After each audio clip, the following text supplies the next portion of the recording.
ನಿಮಗೆ ನೀವೇ ಈಗ ಪ್ರತಿಯೊಂದನ್ನು ನೀವು ಫೀಲ್ ಮಾಡ್ಬೋದು. ನಿಮ್ಮೊಳಗೆ ಭೂಮಿ ಇದೆ, ನಿಮ್ಮೊಳಗೆ ತೇಜಸ್ಸಿದೆ, ನಿಮ್ಮೊಳಗೆ ವಾಯು ಇದೆ. ವಾಯುವನ್ನು ನೀವು ಗಮನಿಸ್ಬೋದು.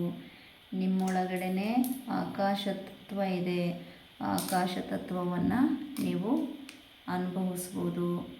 ನೀವೇ ಸೂರ್ಯ, ನೀವೇ ಚಂದ್ರ, ಓಕೆ, ನೀವೇ ನಕ್ಷತ್ರ, ನೀವೇ ತಾರೆ.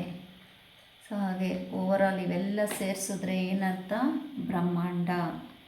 ಓಕೆ, ಅದಕ್ಕೆ ಮಧ್ಯಾಹ್ನ ಯಾವುದೋ ಒಂದು ಕ್ಲಾಸ್ನಲ್ಲಿ ಹೇಳ್ಕೊಡ್ತಾ ಇದ್ದೆ, ತನ್ನ ತಾನು ತಿಳಿದ ಮೇಲೆ ಇನ್ನೇನೋ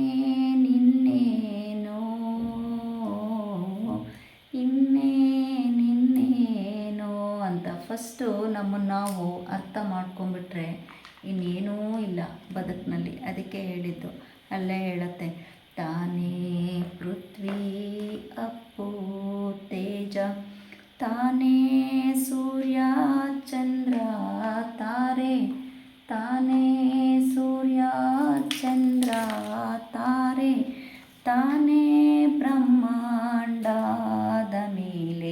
ನಾನೇ ಬ್ರಹ್ಮಾಂಡ ಆದಮೇಲೆ ಇನ್ನೇನು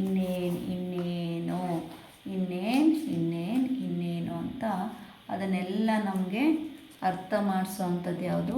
ಈ ಸಮಯ. ಅದಕ್ಕೆ ಶವಾಸನವನ್ನು ನಾವು ಮಾಡಬೇಕು, ವಿಶ್ರಾಂತಿಯನ್ನು ಪಡಿಬೇಕು. ಆಗ ನಮ್ಮ ದೃಷ್ಟಿ ಏನಿರುತ್ತೆ ಆ ದೃಷ್ಟಿಯೇ ಪರಮಾತ್ಮನ ದೃಷ್ಟಿಯಾಗತ್ತೆ. ಅರ್ಥ ಆಯ್ತಾ? ಪ್ರತಿಯೊಂದು ನಾವು ಮಾಡೋ ಕೆಲಸ ಎಲ್ಲ ಭಕ್ತಿಯಿಂದನೇ ಮಾಡಿದ್ರೆ ಪ್ರತಿ ಕೆಲಸಕ್ಕೂ ನಮಗೆ ಫಲ ಸಿಗುತ್ತೆ. ಓಕೆ, ನಾವು ಒಂದು ಮಾತಾಡಿದ್ರೆ ಅದೇ ಒಂದು ಮಂತ್ರ. ಓಕೆ, ನಮ್ಮ ಯಾವ ಧ್ವನಿ ಇರುತ್ತೆ ಅದೇ ಒಂದು ರಾಗ, ಆ ರಾಗವೇ ಭಕ್ತಿ. ಮೇನ್ ಬಂದೇನೆಂದರೆ ಆಸಕ್ತಿ ಇರಬೇಕು, ಒಂದು ಆರೋಗ್ಯದ ಬಗ್ಗೆ ಕಾಳಜಿ ಇರಬೇಕು. ಆರೋಗ್ಯದ ಬಗ್ಗೆ ಕಾಳಜಿ ಅಂದರೆ ನಮ್ಮ ಬಗ್ಗೆ ನಾವು ಕಾಳಜಿ ಮಾಡುವಂಥದ್ದು. ಒಂದನ್ನು ಅರ್ಥ ಮಾಡ್ಕೊಳ್ಳಿ, ಯಾವ ದೇಹದಲ್ಲಿ ಸಣ್ಣ ಸಣ್ಣ ಏನು ಹೇಳ್ಬೋದು, ಇಶ್ಯೂಸ್, ಕಾಯಿಲೆ ಅಂತ ಹೇಳಕ್ಕೆ ನಾನು ಇಷ್ಟಪಡಲ್ಲ, ಇಶ್ಯೂಸ್ ಅಂತ ಹೇಳ್ತೀನಿ.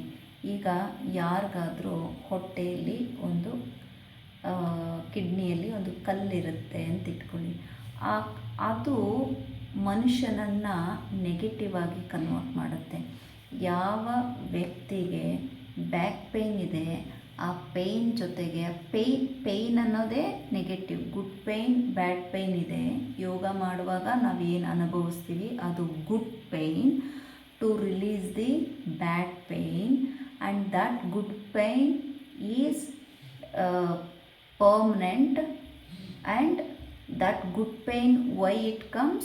To remove the bad pain ಇದೆಯಲ್ಲ, ಬ್ಯಾಡ್ ಪೇಯ್ನ ರಿಮೂವ್ ಮಾಡೋಕ್ಕೋಸ್ಕರ ನಾವು ಈ ಗುಡ್ ಪೇಯ್ನನ್ನು ಪ್ರೊಡ್ಯೂಸ್ ಮಾಡ್ತೀವಿ ಅಲ್ವಾ?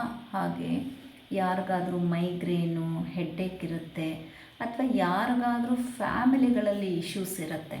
ಏನಾಗುತ್ತೆ, ಫ್ಯಾಮಿಲಿ ಇಶ್ಯೂಸನ್ನು ತಂದು ಅಫಿಷಿಯಲ್ಲಾಗಿ ಮಿಕ್ಸಪ್ ಮಾಡೋದು, ಅಥವಾ ಅಫಿಷಿಯಲ್ ನಮ್ಮ ಕಚೇರಿ, ನಮ್ಮ ವೃತ್ತಿಗೆ ಸಂಬಂಧಪಟ್ಟಂಥ ಅಥವಾ ಸಾಮಾಜಿಕ ಇಶ್ಯೂಸ್ಗಳನ್ನು ತೊಗೊಂಡೋಗಿ ಮನೇಲಿ ತೊಗೊಂಡೋಗಿ ಮಿಕ್ಸಪ್ ಮಾಡೋದು. ಇಲ್ಲಿ ಟೆನ್ಷನ್ ಅಲ್ಲಿ, ಅಲ್ಲಿ ಟೆನ್ಷನ್ ಇಲ್ಲಿ, ಇಲ್ಲಿಂದ ಹೋಗಿ ಮನೆಯವ್ರಿಗೆ ತೊಂದರೆ ಕೊಡೋದು, ಮನೆಗೆ ತೊಂದರೆ ಕೊಡೋದು, ಮನೆ ಇಶ್ಯೂಸ್ನೆಲ್ಲ ತಂದು ಕಚೇರಿಯಲ್ಲಿ ಇಲ್ಲ ಒಂದು ತಾನು ಅನುಭವಿಸೋದು, ಇಲ್ಲ ಅಂದರೆ ಬೇರೆಯವ್ರಿಗೆ ತೊಂದರೆ ಕೊಡೋದು.